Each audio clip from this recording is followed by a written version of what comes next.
Hello.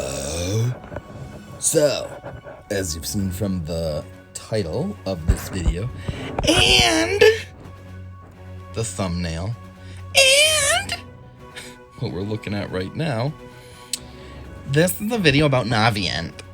So,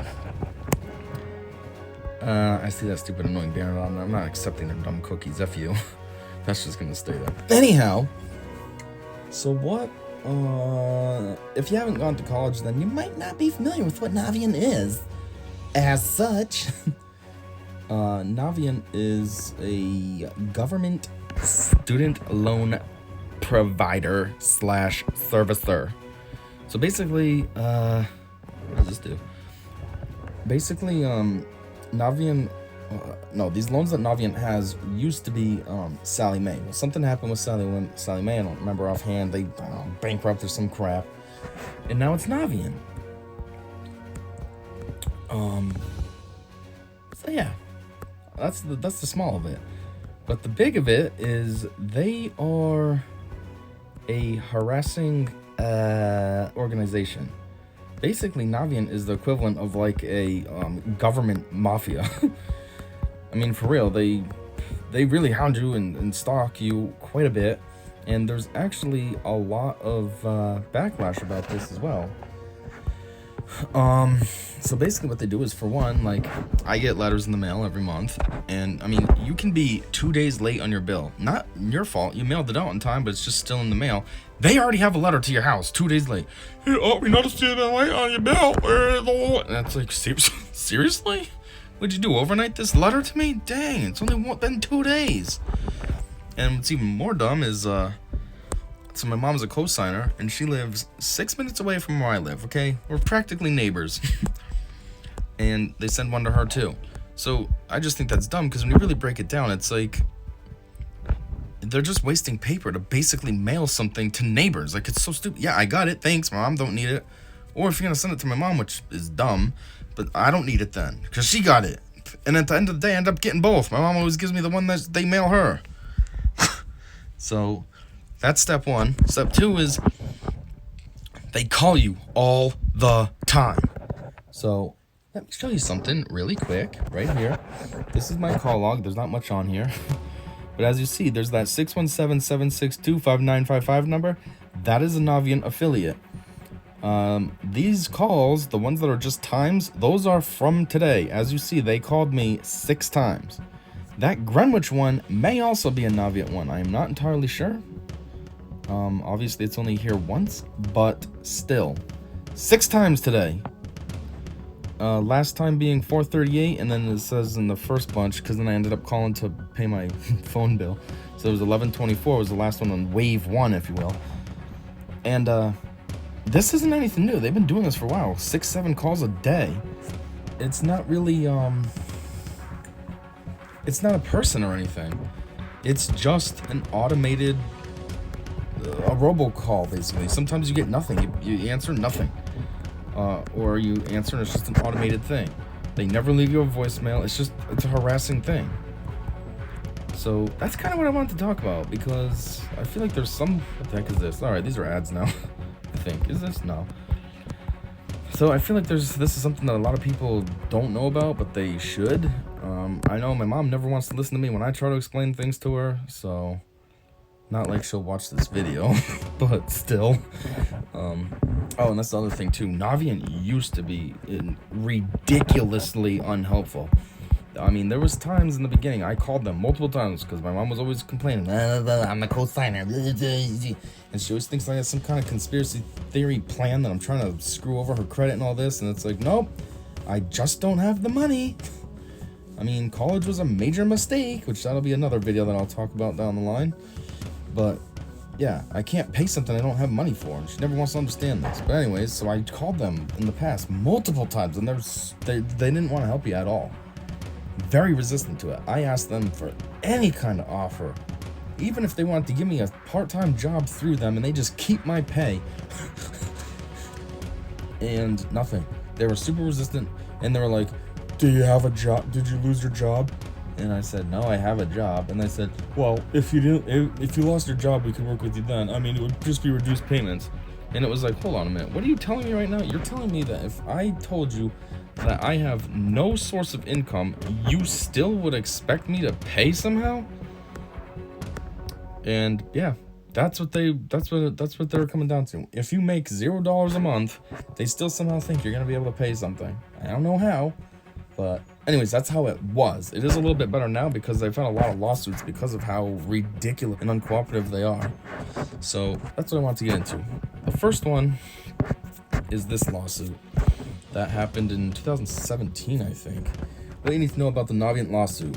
We'll update this post as new information is released regarding the ongoing Navient lawsuits. Ongoing lawsuits, plural, okay?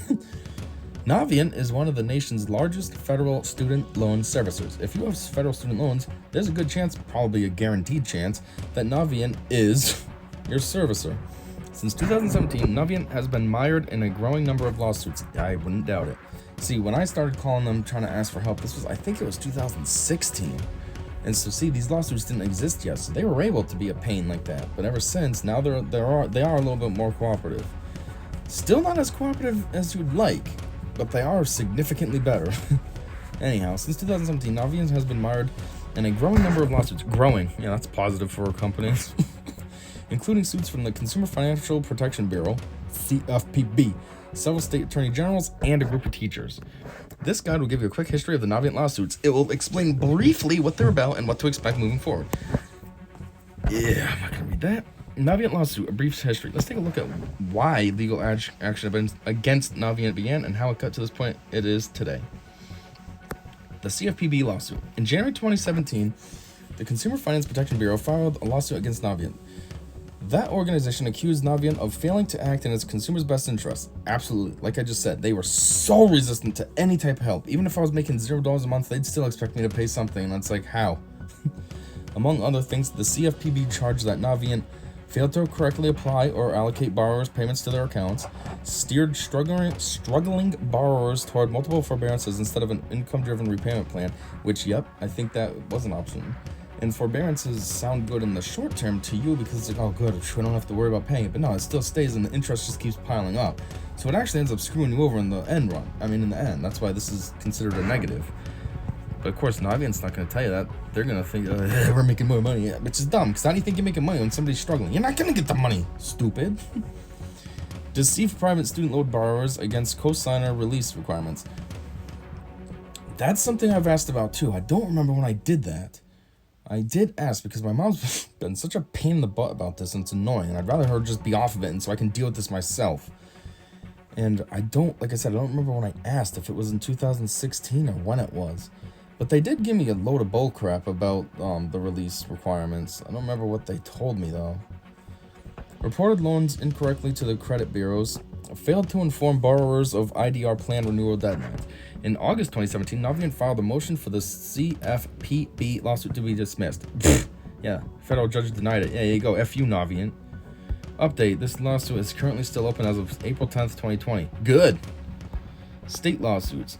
The CFPB lawsuit has been followed up with suits from the following states: Illinois, Washington, Pennsylvania, California, and Mississippi.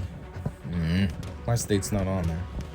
I'm Connecticut. Dang it. The allegations made by the Attorney General... I'm just looking at this list. I don't even have any of my close states, probably. There's no Rhode Island. Well, Pennsylvania is sort of close. Not as close as I'd like to, like Rhode Island or Massachusetts or even New York. Anyway, the allegations made by the Attorney General in each of these states are similar to those made by the CFPB. As of the same date, lawsuits are still open. Good. Teacher lawsuit. In October of 2018, 9 teachers filed suit against Navient. They were supported by the American Federation of Teachers, probably AFT, the second largest teachers union in the U.S. In their lawsuit, the teachers alleged that Navient misled borrowers in public service professions when they tried to access public service loan forgiveness. Well, yeah, I've heard about that. If you get a job, as like a teacher or something like that, you get, what is it? Maybe it says it in here. I thought you were supposed to get like half off your loans or something like that. In particular, these teachers claim that Navient attempted to keep borrowers from transferring their loans to Fed Loan Servicing, the exclusive servicer for PSLF, in order to avoid losing the associated fees. Update, in July 2019, a federal judge dismissed 14 of the 15 claims against Navient, and there is a pending settlement in place that is expected to be finalized sometime in April 2020. huh? Dismissed 14? That's terrible. No. Moving forward, all of these lawsuits are ongoing. Each of the lawsuits are seeking financial compensation from misled borrowers. It's important to note, though, that there's no such thing as Navient student loan forgiveness. They say that because you see this crap all the time. And I have looked into it because I'm not sure. They make it sound so good, and I'm like, But then when you actually delve into it, then you realize, oh, this is weird. Like, I called the number one time, and then the guy, the way it went was just very weird, and I was like, okay, this isn't real. So I casually found a way to just ditch out of it. I was like, I think, I don't know, somewhere, and he's like, do you have a lot of pens? You can write some, I don't know, he wanted to give me a phone number, and I was like, nope, I don't have a pen on me. And then he's like, oh, well, just give me a call back later when you have one. And I'm like, okay. Nope. I realized that was bullcrap. Anyways, but if you're not a consumer, you may qualify for one of the federal government student loan forgiveness programs. I'll have to check that out later. With the sheer amount of data that you will need to be presented in these cases, it could take years before any of them are resolved. Stay tuned and we'll keep you updated as things move forward. Yeah, I know, it's taking forever, obviously. I mean, as it says, January 2017 is when it first started. It's 2020 now. It's been over, what is it, 3.5 years now? Yeah, 3.5 years. Today's June 1st. Navient's response. From the beginning, Navient has been adamant that it has done nothing wrong and that it has serviced loans to the best of its ability. In a rebuttal posted on its site, Navient responded to the CFPB's allegations point by point. Here are two of its key claims. Borrowers serviced by Navient, 37% less likely to default than borrowers serviced by Navient's peers. Okay, this is a case of statistics, because you can make statistics look any way you want it to look. And yeah, you can make those numbers because of how predatory they are. I'm sure they probably did something where they forced these people, like through wage garnishment or something, to pay their stuff. Of course they're not going to have to pay it. And that's how you're 37% less likely. 53% of student loan balances serviced by Navient for the government are enrolled in income-driven repayment programs, more than any comparable servicer. I don't know about that. I mean, it's only 53%, so I could be part of that 47 that's not, but I don't think I am. They just set a number and that's it. I don't know what I make. I mean, it's been that number as long as I remember, and my pay has drastically changed. Although it's that the amount they set is still too much for me to handle because, you know, life happens. But and Navient says there's a good reason why it recommends forbearances so often to borrowers. It explains that forbearance is often a required tool to help people eventually become eligible to enroll in IDR plans. It also says that services are paid up to 60% less for borrowers in forbearance. Wait, what does that mean? It also says that servicers are paid up to 60% less for borrowers in forbearance. In other words, it would have no financial incentive to recommend a forbearance over IDR. I don't know what that means. Oh, I think I know what it means. They're saying that the bank, if a loan is in forbearance, they're not making money at the time. Yeah, that's kind of what I alluded to before. It sounds good and for the person, the individual like me, but in the long run, the interest is piling up. So in the long run, the bank, in theory, is going to make more money when loans are in forbearance rather than being paid on time, if you will. In short, Navient feels like it's being picked on in these suits. It contends that it hasn't done any worse than any other federal student loan servicers, and that it has often done better. Okay. In this case, I don't know. I can't really argue with him there because I don't know any other federal student loan servicers. All I know is Navient. I know it's Navient and Sallie Mae, but Sallie Mae got bought out or something by Navient. That's why Navient has it now. So I can't actually argue with them there. I don't know. Maybe they are better than other federal student loan servicers. I don't know. Navient and other student loan servicers aren't set up for success. Despite its faults, Navient isn't wrong in protesting that the student loan system as a whole is broken. As Travis Hornsby explained when news of Navient's lawsuit was initially reported, these types of stories really shouldn't be all too surprising. The people working for the federal loan servicers are overworked and often not given proper training. They may be too busy to give personalized advice to every borrower, so they read from the script. Okay, that might be the case with the individuals, but the company policies as a whole don't have anything to do with the individual. You know, setting up robocalls that call you 6-7 times a day, that has nothing to do with an individual person. That's a robocall. That's like a program just going crazy, okay? Or sending out all these dumb letters. That's probably automated as well. That has nothing to do with the person. And then, if the person's going from a script and they're telling you that even if you make $0 a month, you still have to pay something, that's what, in the script? That's not the person, that's Navient's actual policy. So, don't try to come up with excuses. And when the federal government first introduced the PSLF program in 2007, the Department of Education didn't give a guidebook about how to handle it. What? Many servicers simply didn't understand the rules. Okay, so one, you either get somebody dedicated to that to understand the rules, or two, you kind of work with what you got. It's a blueprint, and then you just build on it. It's like the court order with my visitations with my daughter. Yeah, it's a foundation that her mom and I follow, but we work around it as needed. So why couldn't they do that? Okay, we have the PSLF program as our foundation. Now we do what we got to do around this, but it still stays within those guidelines. Not hard to figure out. Here we go, making more excuses. Way to go, Navient. Intent or incompetence? I would highly say incompetence. I mean, intent, not incompetence. Incompetence just means they're a bunch of idiots. Intent is on purpose. They know what they're doing. You wouldn't be mob-like mentality on accident. That's on purpose. In the suit being brought against Navient by the 9 teachers, Jessica St. Paul, one of the plaintiffs, explained that she asked the Navient customer service representative about PSLF. She was told that she needed to make 120 consecutive payments in order to qualify. Obviously, this is completely wrong because PSLF payments don't need to be consecutive. And you can imagine how being told something like that could discourage you from even pursuing PSLF in the first place. Yeah, 120 in a row. What is that? That's 10 years. Jeez, 10 years straight? So assuming this is true, was Navient wrong in this situation? Absolutely. Duh. But was Navient purposely giving this type of wrong advice to public servants on a regular basis? Probably.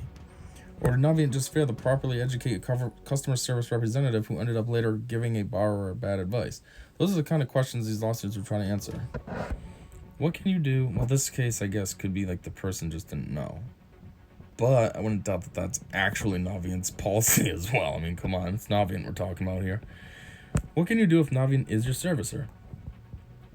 If your federal student loans are currently with Navient, these lawsuits may have you worried. No, they don't have me worried at all. I think this is good news, and it probably will work out for everyone's benefit who's being serviced by them. But don't panic. There's a good chance your loan is being serviced exactly as it should be. If you notice any problems with your student loans, however, contact Navient immediately. Why? So you can get nowhere? No, I can't keep being mean. Like I said, they are a little better nowadays. With all the bad PR Navient has dealt with over the past 2 years, the company should be easier to fix mistakes. Yeah, just like I said, they are a little better now. But if you come across an issue Navient won't resolve, you can file a complaint with the CFPB or with the Department of Education. Ooh. Never thought of that before. How to switch servicers. Oh man, I never thought of that either. Because I never knew there was options. I always felt like Sally Mae was a monopoly, and then I thought now Navient is a monopoly. I never knew there was options. Want to just switch student loan servicers altogether? Unfortunately, that's not easy to do. The federal government only allows borrowers to switch servicers during a direct loan consolidation. So yeah, it'll be kind of impossible. You could also switch student loan servicers by refinancing your student loans. However, you'll lose out on federal student loan benefits, including eligibility for student loan forgiveness programs like PSLF. Finding competent student loan advice. Is Navient or any other federal loan servicer not giving you the personalized student debt advice that you need? If so, Student Loan Planner can help. One of our Student Loan Planner consultants would love to talk... Oh boy. This is an ad from this... Okay. Some ads. Not sure what to do with your student loans. Quiz. Oh. Ooh. This might be good. This is... Wow. Whoa. I'm gonna read this though, see what it says. I am an active duty naval officer and have been completely swindled by Navient since 2001. 2001? Jeez, I've only been dealing with them since like 2014 or 15. I was a young, ignorant college girl. Oh, geez, I'm giving this a guy's voice and it's a girl. Yeah, Liz. I was a young, ignorant college girl, just wanting to make something of myself. I come from nothing and complete poverty and considered by most a person considered, yep, by most the person who will simply never make it in the world. I had zero idea of how I was going to pay for college once I arrived. I figured someone would direct me and give me some sort of assistance on financial aid. Besides, my guidance counselor said being poor should never stop me, and they give kids like me a shot every day. The financial aid department directed me towards Sally Mae. I really didn't understand most of what they were saying, but the woman on the phone assured me it was a deal of a lifetime, and I was very lucky. I finally did it, though, and graduated with my degree. Sally Mae was already on my heels for a crazy amount of money I knew I couldn't pay. With each phone call, I was threatened with damaged credit, default, higher interest rates, larger payments. I forgot to put "and" in there. They weren't kidding either. They actually did all those things to me, and not just for a short while. They constantly made me suffer. At the end of every phone call, I was giving the last bits of every cent I had, and they had absolutely no problem with doing it. After graduation, there were no jobs, opportunities, or even internships due to the economy just taking a dive. I was barely scraping by as a receptionist by day and waitress by night. I decided I need to truly make something of myself. I decided to enlist in the Navy. I signed up as E1 with no rating, only because beggars can't be choosers. I knew I was getting a fast one pulled on me, but I took what I could get with job security in mind. I've worked my way through the enlisted ranks, and finally, after consistently trying, I was selected as an officer. I have now served 13 years of active duty as an 03 lieutenant, 5 deployments, overseas tour, a commendation medal, Navy and Marine Corps achievement medals, multiple gold conduct awards. Oh boy, yep, blah, blah. I will continue to serve as long as the Navy will have me. My service means nothing to Navient or Fedloan. Fedloan. That must be an option, like it says, try the other options. I paid faithfully for 10 years. I will admit, for about 3 years I did struggle to pay, only because the number was always changing, or I missed a deadline on a renewal.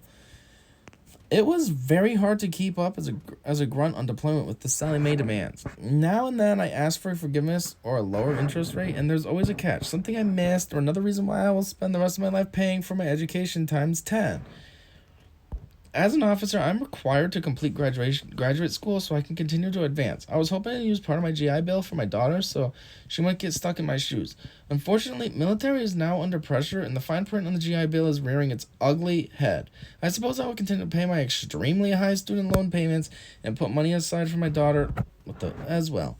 I guess I truly will never actually make it. And serving my country still isn't enough. The military hasn't paid 1 penny on my education, and student loan creditors could care less.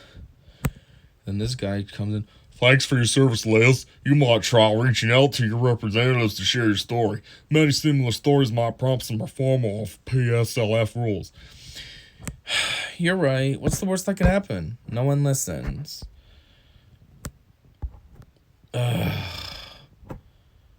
Yeah.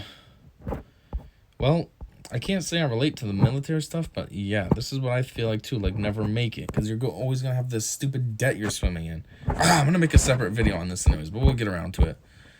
So anyway, that's that. Then I wanted to show up this, because that stupid number that I showed you called me, 6 times today. It's right here.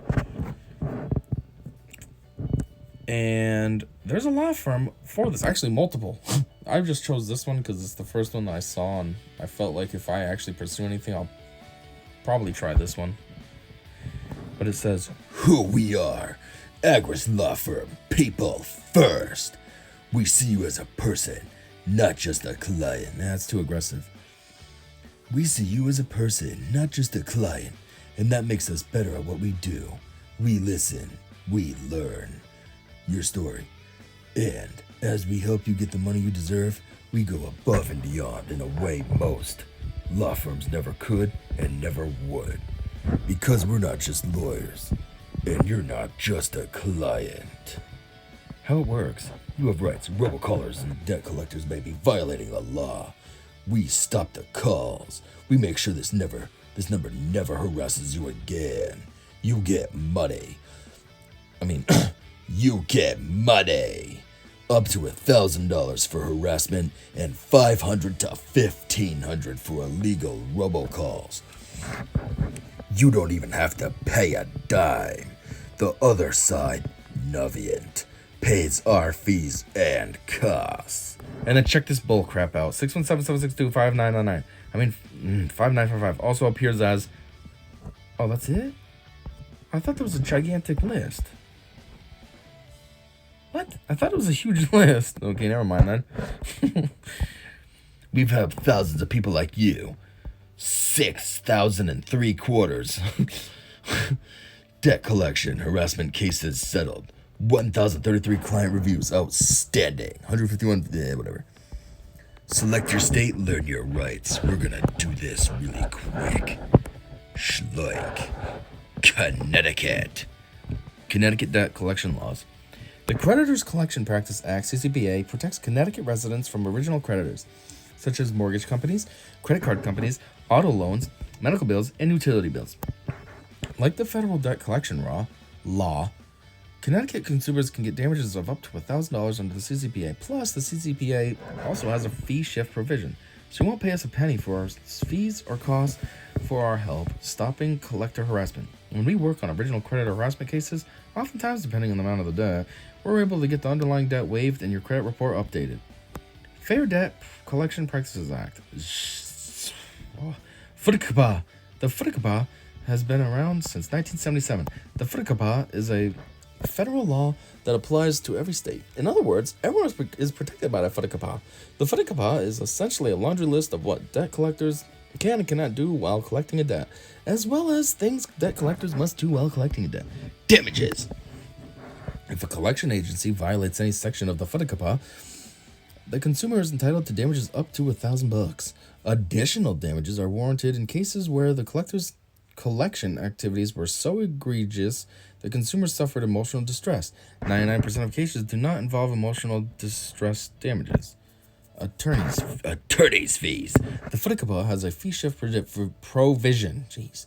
This means the collection agency pays the consumer's attorney's fees and costs. Debt that is covered by the FDCPA. Only consumer debt, such as personal, family, and household debts. For example, money you owe on a personal credit card, an auto loan, a medical bill, or a utility bill. The FDCPA does not cover debts you incurred to run a business, debts regarding unpaid taxes, or traffic tickets. The FDCPA only applies to third-party debt collectors. The FDCPA defines a debt collector as any person who regularly collects or attempts to collect consumer debts for another person or institution. In short, only third-party debt collectors are bound by the FDCPA. That is, original creditors such as credit card companies and banks are not bound by the FDCPA. Top FDCPA violations. Communicated, phone or letter, with you after you filed bankruptcy. Communicated, phone or letter, with you after you told your collector you have a lawyer. Called you about a debt you do not owe after you informed the collector you do not owe the debt. Called you at work after you told them you cannot receive such calls at work. Left you a message without identifying the company's name. Left you a message without disclosing that the call is from a debt collector. Called third parties, friends, families, coworkers, or neighbors, even though the collecting agency knows your contact information. Disclosed to a third party, friends, families, coworkers, or neighbors, that you owe a debt. Contacted you after you told the collection agency in writing to stop contacting you. Threatened you with a legal action, such as a lawsuit or wage garnishment, even though the collection agency does not intend to follow through with this threat. Called you before 8 a.m. or after 9 p.m. Continued to call you after you have told the collector you cannot pay the debt. Telephone Consumer Protection Act. TCPA. Have you ever received a phone call from an unknown but local phone number? Chances are you have, but every one of us has. And when you answer the call, you were greeted with silence or some pre-recorded message. After a few awkward seconds and repeating yourself to be removed from the list, you hang up, frustrated by another robot calling your phone. What do they really want, and why don't they ever stop calling? Fortunately for consumers, the TCPA limits the use of automatic dialing systems, pre-recorded voice messages, and unsolicited text messages. Passed in 1991, the TCPA allows for damages ranging from $500 to $1,500 per call or text. In describing the importance of the TCPA, Senator Hollings, the TCPA's sponsor, said, I echo Supreme Court Justice Louis Brandeis, who wrote 100 years ago that the right to be left alone is the most comprehensive of rights and the one most valued by civilized man. If a company has your permission to place robocalls to you, you can revoke your consent. If robocalls continue after the consumer says stop calling, the consumer has a TCPA case. Electronic Fund Transfer Act, EFTA. The FTA protects electronic payments that are deducted from bank accounts. If a company took unauthorized deductions from your bank account, you may have an FTA claim. Most collection agencies want to set up reoccurring payments from consumers. Imagine how much money collection agencies get if hundreds, if not thousands, of consumers electronically pay them $50 to $100 or more per month. If you, a consumer, agreed to this type of reoccurring payment, the company must follow certain steps to comply with the EFTA. The EFTA allows for statutory damages up to 1,000 buckaroos and additional damages for the payments made. The EFTA also has a fee shift provision. This means the company pays the consumer's attorney's fees and costs. Fair Credit Reporting Act. FCRA. The FCRA works to ensure that no information reported to your credit report is false. In essence, it gives you the right to dispute those inaccuracies that you find on your credit report. Are you one of the 40 million Americans that have a mistake on their credit report? Mistakes on your credit report can be very costly, along with causing you to pay higher interest rates. You may be denied credit, insurance, a rental home, a loan, or even a job because of these mistakes. Some mistakes may include someone else's information on your credit report, inaccurate public records, stale collection accounts, or maybe you're a victim of identity theft. If a credit reporting agency violates its obligations under the FCRA, you may be entitled to statutory damages up to 1,000 buckaroos. Plus, the credit reporting agency will be required to fix the error. The FCRA also has a fee shift provision. This means, we already went over that. Oh boy, wrong information, duplicate information, old and negative information. Whew. Ooh, where are they even located? Illinois? I don't know why I'd be contacting them, but they just seem cool. So yeah, I don't know. I mean, this comes up with the number. Oh, crap. Wait, how do we go? There we go. It comes up with the number up here. So, I mean, it is something. But, I don't know. Check out these guys. Whoa. Ooh. Ooh. Ooh. I'm getting harassing calls from. Wow, that's it. Complaint filed by Stephanie over a year ago. Jeez. And there's also, she said, I'm getting harassing calls from this number. That's it. Ah, here we go. I knew there was a huge list number. Other numbers used by Navient Solutions, Inc. Here you go. Oh yeah, let's just keep going. Why stop now? We already started. Might as well keep the ball rolling. There's no end. We stalk you no matter what. Thought we were done? Nope. Hey, guess what? There's more. Yep, so that's all. That's what I wanted to talk about this grandiose little cutesy little company. Navient. They're so awesome. We offer accounts receivable management, collection services, payment processing, revenue enhancement services for us, account servicing, financial literacy and career management resources, asset generation and refinancing for our benefit, delinquency resolution and default prevention. Yeah, right. We offer more like F you. $300 billion in student loan services. Yep, because you basically have everyone. In 10 states, 10 million student loan consumers. Yeah, right. Unfortunately, that's one of them is me. Look at her. They make her look happy when really she's thinking, God, I got these fucking loans I can't even pay because I'm a second grade teacher. Oh, I went the wrong way for college and I'm stuck with these idiots harassing me always. Community and commitment.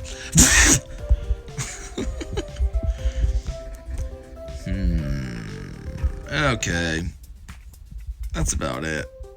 Hopefully you learned something. And hopefully if you went to school and you didn't know, you know something now. And, yeah. This is something I've been meaning to talk about and I keep forgetting. And then I was thinking, what the heck am I going to do for a video today? And then I was like, oh yeah, Navient.